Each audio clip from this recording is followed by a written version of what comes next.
This is a sample demonstration speech or technical speech, depending on the class that you're in. Dear Sir or Madam, really? Do you want to read a letter that starts that way? Neither do I.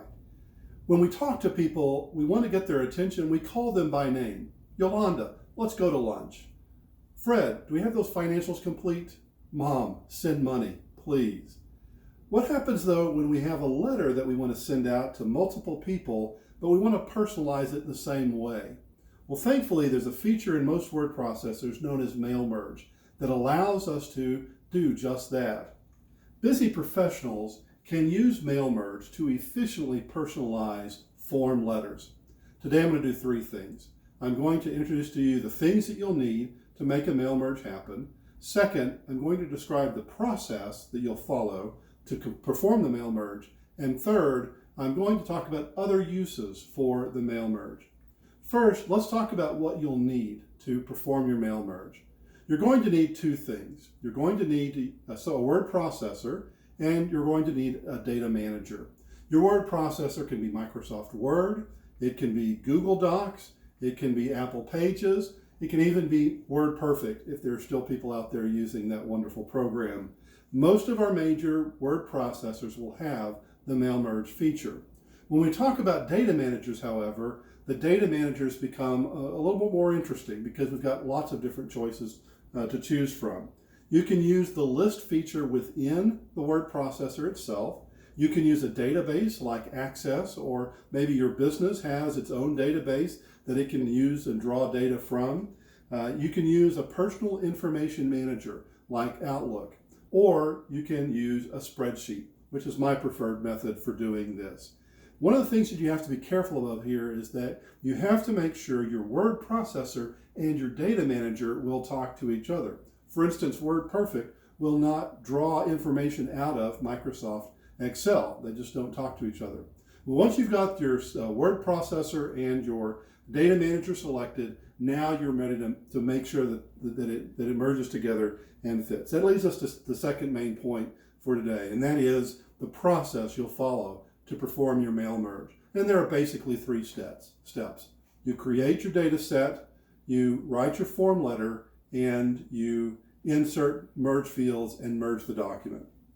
So let's begin. To establish the data set, I first create a table in which I have my columns. Those columns are going to be the fields that I can draw from within my form letter. I've got a title, which is where I'll put Mr., Mrs., or Dr., the first name and their last name. I always separate out first and last name because that allows me to personalize that in specific ways. I put their address, their city, their state, and a column that you don't see is a donation amount. For this example, I've written a form letter that's a thank you note to people who've contributed to my speech team.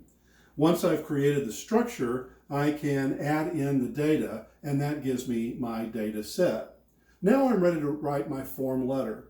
My form letter says something along the lines of this. Dear blank, thank you for your contribution of blank. Your contribution to our speech team means more than words can express, and that's saying a lot given we're the speech team. Your contribution allows us to pay entry fees and cover travel expenses, and it also says to us how much you mean to us. Warm regards, Kelly Green, speech team captain. Where I've got the blanks, that's where I'm going to insert fields and personalize these letters. So that leads me to my third step here, and that is inserting and merging. When I get to inserting and merging, I first want to find my mailings tool in my word processor. When I go there, it's going to ask me where I'm taking my recipients from. I select recipients, and there it'll say, do you want to draw from your Outlook or from a spreadsheet, a data source, or create a list within Word? I'm going to tell it I'm going to use an existing list, and that existing list is the table that I just created. I go and locate that and select it, select the page that I want, and now I'm ready to insert my merge fields. The merge field menu is going to tell me all those columns that I created in my table are there, and I can pull them into the places where they're to be used within the form letter. So I create an address block of first and last name, address, city, state, and zip code. I say, dear blank, use the first name there because I just want to personalize this. I insert contribution amount where it says, thank you for your contribution of, and then I'm ready to go.